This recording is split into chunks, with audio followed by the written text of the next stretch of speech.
Olá, já estamos de volta ao vivo com você, agora falando de saúde. E falando em saúde, atenção meninas que estão assistindo o nosso Toda Manhã. Muitas mulheres que têm uma rotina intensa. E qual é a mulher que não tem rotina intensa nos dias de hoje? Pois essa rotina acaba gastando muita energia no seu dia a dia e com isso preciso recorrer a suplementos. E entre eles, um está fazendo um sucesso muito grande, que é o SNA Suplemento Vitamínico Feminino. Esse que você está vendo aqui, ó. Tem o feminino e o masculino. Esse é o feminino. Ele é um polivitamínico responsável pela saúde da pele, cabelos e unhas, com uma ação antioxidante que ajuda na defesa do organismo.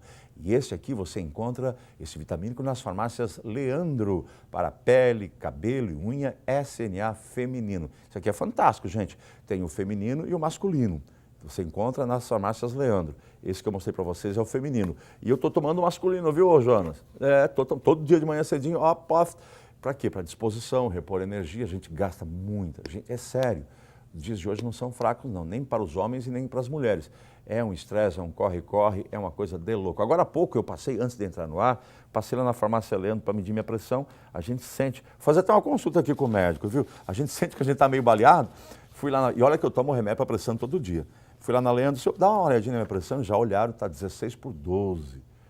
Doutor, toma leixo, né? Bom dia. Bom dia, Chico. Prazer estar novamente aqui com vocês na RBA. Bom dia aos telespectadores. E realmente tem que ter uma atenção especial à sua pressão. Mesmo controlado, não é motivo que ele veio aqui, ele é hematologista, doutor Ângelo de Favre, hematologista, mas mesmo com... Isso é até uma curiosidade. Eu tomo remédio de pressão todo dia, de manhã, mesmo horário, etc. e tal, mas mesmo com o fato de tomar a medicação, você pode ter picos de pressão alta, estresse, alimentação, alguma coisa? Pode. Principalmente quando ocorre ingestão muito grande de sal, pode acontecer. Lembrando que agora no final do ano passado, meados do ano passado, saiu a nova diretriz da American Heart Association, né? O que ela diz? E ela diz que os controles pressóricos têm que ser um pouquinho mais rígidos, né? Então, já começa a se considerar o paciente com 12,8, 13,8 já como uma pré-hipertensão já. Certo. Então, desde já tem que começar esse acompanhamento com o seu clínico, cardiologista, né, com o seu médico, para manter, quanto mais controlada a pressão, menos danos em órgãos-alvos no futuro. Né? Quais são? Coração, o risco aumenta muito de AVC, insuficiência renal, né, lesão renal e até mesmo questão de cegueira, retinopatia hipertensiva. Né? Começa a falar coisa aí que eu já começo a ficar assustado aí, ó. É claro que, não, volto a dizer, eu estou tomando a medicação já há algum tempo, tomo todos os dias, de maneira regrada, mas, afora isso, eu coloco excesso de peso, eu estou fora do meu peso, e o estresse acaba com a gente, doutor. Acaba. Muitas vezes a gente acha que é só tomar o comprimidinho, mas é muito interessante as medidas ambientais. Controle do peso, exercício físico, a dieta. Então, tudo isso interfere, tem um impacto muito significativo no controle da pressão arterial. E é muito bom para o paciente até mudar o estilo de vida para tentar adequar esses valores. Às vezes, só tomar o comprimidinho, mas tendendo à hipertensão, acarreta ainda risco e dano em órgão-alvo. Tem que tomar uma medicação, mas tem que tomar esses cuidados também. Tem que tomar esses cuidados também. Colocar o peso em ordem, fazer o exercício físico. Com certeza, Chico. Cuidar com o estresse. Cuidar com o estresse. Exatamente isso. Alimentação, essas coisas. Sal. Posso fazer uma última pergunta antes da gente entrar no tema do programa de hoje? Pode, claro.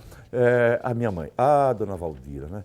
Sabe que o tal do WhatsApp é uma coisa fantástica, né? Falando em WhatsApp, eu quero mandar um alô para quem está ligado com a gente no nosso WhatsApp. Bota na tela o nosso WhatsApp aí, querido. Vamos lá. Eu e minha mãe, manda beijo, deixa eu ver aqui. Cirlei, Parabandas. Um abração para a Cirlei de Birama. Eu e minha mãe estamos sempre assistindo o programa. Meu nome é Ariana, da minha mãe é Áurea, cidade de Laurentino. Alô, Ariana e Áurea de Laurentino, um beijo. Bom dia, Chico, é a Rosane Albuquerque. Um grande abraço ao Dirksen, me debulhando aqui. Muita emoção, parabéns, que legal do nosso Dirksen que estava aqui antes. Mas se quiser participar, nosso WhatsApp está ali. A minha mãe recebeu um WhatsApp. Chico, meu filho, nós vamos ter que mudar. O quê, mãe, que nós temos que mudar? A gente não pode mais comer o sal de cozinha normal. Por quê? Não, diz que um cara mandou um WhatsApp para mim, diz que é uma porcaria e que a gente tem que comer aquele sal puro que é dado ao gado. Eu disse, mãe, vamos começar a fazer... Qual é essa diferença de um sal para o outro? Esse sal, o industrial de cozinha, para esse sal que é dado aos animais, o sal do gado, doutor. Tem alguma diferença? Olha, Chico, pelo sal do gado eu não posso falar muito, certo. mas no sal que é utilizado pelos seres humanos, a gente tem o cloreto de sódio. Esse realmente é um sal perigoso para a questão da hipertensão, né?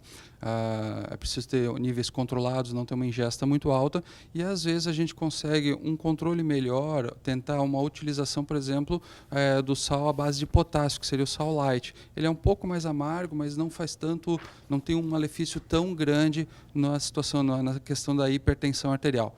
Porém, vale lembrar, né? Tudo que tem exagero pode prejudicar. Então, não é que eu tenho hipertensão, comecei a utilizar o sal light, a base de potássio. Que eu posso exagerar que no eu sal. posso utilizar. Não, ele vai ter implicações na hipertensão também, porém, o controle fica mais fácil. Então, algumas pessoas, eu acho muito mais fácil você manter a utilização do sal normal, Tradicional, mas diminui utilizar a quantidade. Nós somos no Brasil mal acostumados. Tudo muito temperado, muito salgado. Mas existem alguns temperos que não fazem tanto mal também, né? Sim, às vezes você pode utilizar ervas como cebolinha, salsinha, que não vão ter tanto malefício para a pressão arterial, e temperando dessa forma um pouquinho melhor o alimento, você consegue diminuir um pouquinho mais o sal e tendo um benefício maior para a sua saúde. Legal. Vamos entrar no assunto? Vamos lá. Foi uma consulta aqui com o doutor. Trombofilia, doutora. Quem nos passou essa pauta foi a nossa própria Thalita, nossa produtora. O que é uma trombofilia? Então, Chico, a trombofilia é uma predisposição ou um risco aumentado para se ter um evento trombótico, tá? De uma forma patológica. Então, em meados de 1830, um médico alemão chamado Virchow, ele criou critérios para definir por que acontece uma trombose. Então, é preciso saber o que é a trombose. Então, Virchow disse o seguinte: a gente precisa ter uma estase vascular. O que é isso? Diminuir a circulação do sangue dentro das artérias e veias. Isso leva a um processo de estase, predispõe a trombos. Lesão endotelial. O que é isso? Dentro dos nossos vasos, artérias e veias, nós temos uma camada de endotélio. A lesão desse endotélio também predispõe à trombose, né? E o estado de hipercoagulabilidade, ou seja, a pessoa tem uma predisposição aumentada a ter uma coagulação. Tendo essa tríade composta, então aí por isso ocorre a trombose. Não necessariamente precisamos ter os três, apenas um dos três. E a trombofilia entra mais no papel da hipercoagulabilidade, né? A trombofilia nós podemos dividir ela de duas formas: a adquirida, certo, e a genética. Okay. O próprio nome já diz genético, hereditário, porque há uma mutação, né? Uma mutação no gene da protrombina ou uma mutação no fator 5 de Leiden. Todos eles têm papel na cascata de coagulação, na coagulação, né? Os fatores adquiridos é que a gente precisa ter uma atenção especial. Quais são os fatores adquiridos? Por que a gente tem uma trombofilia adquirida? Você pode ter por doenças malignas, neoplasias, você tem uma predisposição trombótica, síndromes mieloproliferativas, que é um tipo de câncer hematológico na qual tem plaquetas aumentadas, a série vermelha está aumentada, a gente chama de doenças mieloproliferativas, a mielofibrose, por exemplo, né? A própria gravidez, gestação, puerpério, também pode acarretar um risco de trombofilia, principalmente, talvez a gente vai entrar mais nesse tema que acho que chama a atenção mais das gestantes, que é a síndrome anticorpo fosfolípide, né? Temos outras doenças como hemoglobinúria paroxística noturna, que é uma alteração clonal da medula óssea, ou seja, como se fosse um pré-câncer, né? E também temos a síndrome nefrótica, entre outros fatores que podem gerar um quadro de trombofilia. Eu estou assustado. Olha, que nem que você está em casa, dá meu assim, não, quê? Meu Deus do céu, o que é isso? Vou morrer tudo. Calma. Não, calma, exatamente. Calma. Vamos lá. É claro que são vários tipos e várias situações que o senhor acabou de expor, com nomes científicos. Isso. Eu acho fantástico que eles guardem esses nomes, que eu não sei como, né? Isso é anos de estudo e de experiência, né? Para guardar tanto nome, mas é importante que saibam disso com certeza, é a profissão dele. Mas vamos a uma coisa mais prática do dia a dia. Vamos lá. Como eu posso estar desconfiado que eu tenho alguma dessas doenças? Quais são as mais comuns e como eu posso perceber sem ter que ir num médico, sem ter que passar por um evento desse? Bom, Chico, qualquer sintoma que você venha a ter, você vai procurar o médico, tá? A primeira coisa para fazer a investigação. Trombofilia, você tem que ter tido um evento trombótico ou principalmente vamos entrar na situação das gestantes. Certo. A mulher grávida que perdeu o bebê, o feto, com 10 semanas de gestação, sem nenhuma anomalia estrutural, né, da criança, nenhuma alteração estrutural, certo? Fez um aborto espontâneo. Espontâneo, né? Sem nenhuma, fez o teste cromossômico, tudo não mostrou nenhuma alteração. Mulheres que tiveram o neném com menos de 34 semanas, concomitante ou junto a um quadro de eclâmpsia, né? Que é a pré-eclâmpsia, também é um risco. E também já a questão de mulheres também com menos de 10 semanas de gestação, que tiveram um aborto sem alteração cromossômica, doenças como disfunção na tireoide, o hipotireoidismo, né? Também podem ter um quadro de trombofilia, certo? Então, essas situações tem que procurar.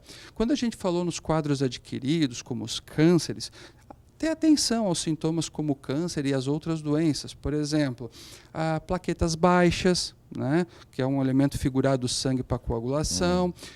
Outra situação, sua muito à noite, às vezes encharca o pijama, molha o lençol, tem necessidade de procurar o médico investigar. Pode ser, não é que seja. Uma perda inexplicável de peso. Puxa, em 3 meses eu não fiz dieta nenhuma e perdi 15 quilos. Isso não é normal. Né? E as febres de final do dia, a pessoa começa a ter febre no final do dia, sem um quadro infeccioso aparente. Então, isso necessita com que a pessoa procure o seu médico e faça uma investigação. Lembrando que, para falar em trombofilia, tem que ter tido um evento trombótico antes e tem que ter tido também alterações na gestação que já foi citada. O que é um trombo? O trombo, na verdade, nada mais é do que uma lesão dentro dos vasos ocasionada por uma degradação de fibrina.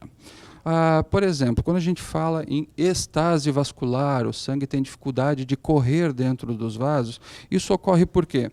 Nós temos o coração que bombeia o sangue para toda a parte do corpo. Então, o que acontece? Para esse sangue voltar, a gente não tem um coração na perna, um coração no braço. Não. O que acontece? A contração dos músculos vai fazer com que o sangue tenha esse retorno de volta para o coração. Ele precisa passar de volta para o coração. Exatamente. Por isso que a gente fala que tem um risco aumentado de trombose, aquela pessoa que vai fazer Guarulhos-Pequim, 24 horas de viagem em classe econômica espremido. Assim. Exato. Não cito, então só quem anda de avião tem trombose? Não. Por exemplo, uma viagem longa dentro de um ônibus também, você precisa ter sua levantada, sua caminhada, parar. Para que circule o sangue. Exatamente. Para não ter esse risco aumentado de ter o trombo dentro da veia. Então, de uma maneira clara, para quem está em casa, a trombose nada mais é do que um acúmulo de sangue que gera uma degradação de fibrina, criando um coágulo que fica dentro do vaso. Esse coágulo, às vezes, ele fica retido, aderido à parede do vaso, e às vezes ele pode soltar e migrar para outras áreas do corpo, por exemplo, o pulmão. Daí a gente vai ter o caso da embolia pulmonar. E, cara, isso é uma coisa que... Eu me lembro, não vou lembrar o nome do cara, mas era um jornalista da Globo, já na década de, acho que foi de 80, que morreu o cara. Como morreu o cara? Uma pulmonar, como é que é? Uma embolia pulmonar. Mas o que é uma embolia? Eu fiquei tão preocupado com aquilo que eu comecei a estudar, assim, meu Deus, e eu tenho uma coisa que, eu não sei, me preocupa bastante. Então, como é que... Essa imagem que tem no ar ali é um trombo?